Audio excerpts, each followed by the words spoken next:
Agora são 7h29. Você foi morar junto? Casou no papel? Não deu certo? Separa, né?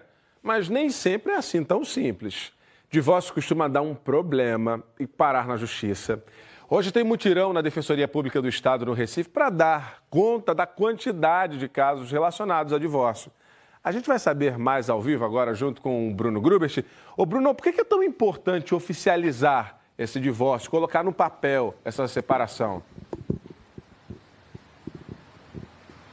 Pedro, a partir do momento que as pessoas se casam, elas têm então um vínculo legal. Aí depois que elas se separam, precisa acabar com esse vínculo, principalmente para os casos de bens.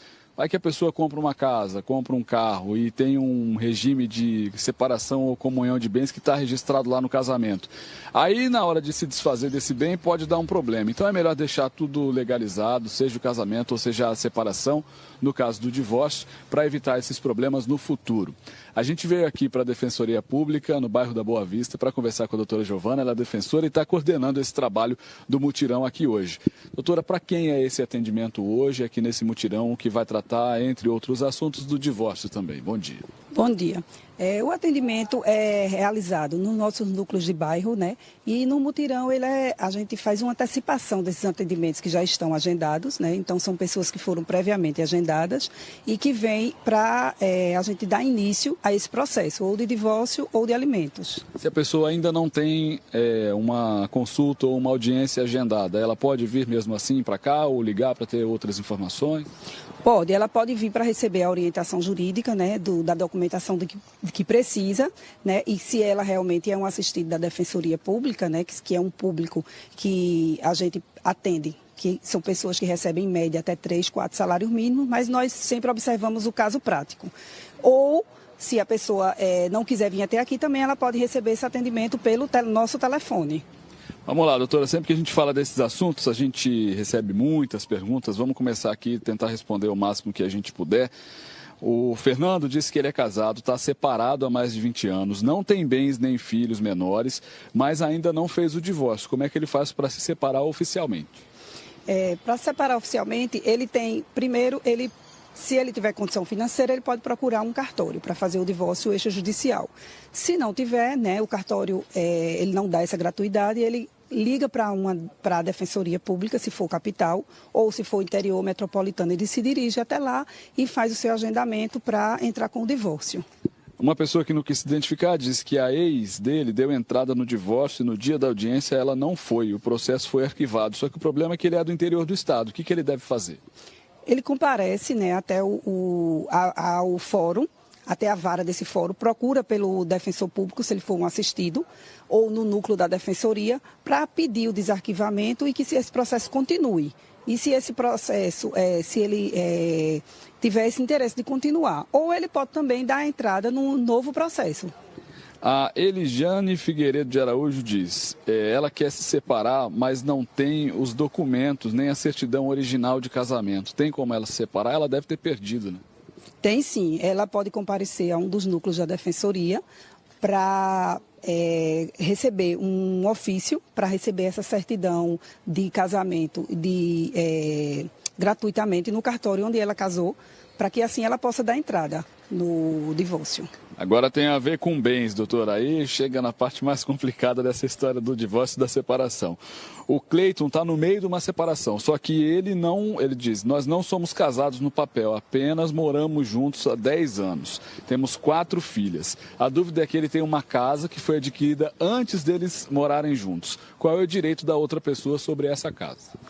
No caso de quem morou junto, né, ela vai entrar com uma dissolução de união estável, né, que é um processo parecido com o divórcio, e o direito realmente não existe de quem adquiriu o imóvel antes. Se ele adquiriu o imóvel antes de iniciar a união estável, a outra pessoa não teria direito, né? Só os filhos quando do falecimento dele. Certo. Bom, gente, tem esse mutirão aqui hoje, então a gente sabe que sempre que fala desse assunto tem sempre muitas dúvidas, né, doutora? Porque é difícil mesmo esse momento do divórcio, da separação. Então, se você mora aqui no Recife, tem alguma dúvida sobre sobre esse assunto, pode ligar para o 0800 da Defensoria. É o 0800 081 0129. E se você mora no interior do estado ou em outras cidades da região metropolitana, pode ir até o local do atendimento da Defensoria que você conhece para procurar a sua ajuda e saber se você tem direito de participar desse mutirão e também tem direito do atendimento da Defensoria. Mas é claro que sempre os defensores, né, doutora, atendem as pessoas para dar as orientações sobre essas questões legais. Por enquanto é isso, Pedro. Tá certo, Bruno. Daqui a pouco a gente volta então a conversar com você para falar sobre outro assunto que envolve as famílias, né? Que é a pensão alimentícia. Agora a gente vai seguir agora falando de um problema que envolve as famílias, que é o pagamento de pensão alimentícia. Tem atendimento da Defensoria Pública do Estado. Quem está por lá ao vivo é o Bruno Grubert. Ô Bruno, muita gente mandou pergunta aqui no nosso WhatsApp da TV Globo sobre até que idade os pais precisam pagar a pensão alimentícia do filho. Vamos responder aqui com a ajuda da doutora Giovana, que é defensora pública. E tem uma pergunta que chegou, inclusive, Pedro e doutora, sobre... a pessoa não se identificou, mas ela disse que o filho já completou 18 anos, está na faculdade, agora vai se formar e vai começar a trabalhar. Até quando precisa pagar essa pensão? A pensão alimentícia, na verdade, ela vai depender muito da necessidade, né, de quem recebe e da possibilidade de quem paga. Teoricamente, né, com 18 anos, a pessoa já conseguiria se sustentar, mas a gente sabe que hoje não é realidade. Então, se ela ainda estiver numa faculdade, sem trabalhar, até 24 anos, teria que pagar.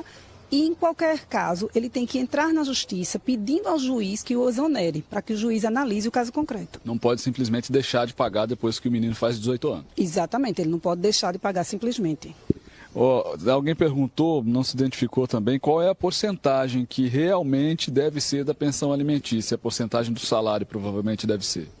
Não existe uma porcentagem fixa, né? Não é como matemática. Direito não é como matemática. Então, o juiz vai analisar cada caso, né? Vai analisar quantos outros filhos tem, vai analisar as despesas da criança, a possibilidade de quem vai pagar. Mas se a gente pudesse assim chutar uma média, seria entre 10% e 30%, né? O Fábio de São Lourenço da Mata diz que paga pensão, só que tem um mês inteiro que a filha dele fica com ele. Nesse mês, ele precisa pagar a pensão, doutor? No caso, ele teria que, nesse caso, chamar a mãe para tentar fazer um acordo para que seja dispensado, né? Se não conseguir, fazer isso através de um advogado ou da Defensoria Pública, para que seja inserida essa cláusula no processo, se não tiver, né? Porque ele não pode simplesmente deixar de pagar o mês. Doutora Maria diz que faz 3 anos que colocou o pai na justiça porque não paga pensão, faz 15 meses que está atrasado e o processo não anda. Tem um prazo para andar esse processo na justiça? Na verdade, a gente dá entrada no processo à defensoria, né, assim como o advogado, e o processo tem que ser impulsionado, né? Então é importante que a parte compareça na vara onde está o seu processo para impulsionar esse processo junto com o defensor da vara e saber o que é que está acontecendo, por que está demorando tanto. Muito obrigado, doutora, pelas informações. Tem mutirão hoje. Se você tiver dúvida, o telefone da Defensoria é 0800 081 0129. Pedro. Tá certo, Bruno. E olha, há pouco a gente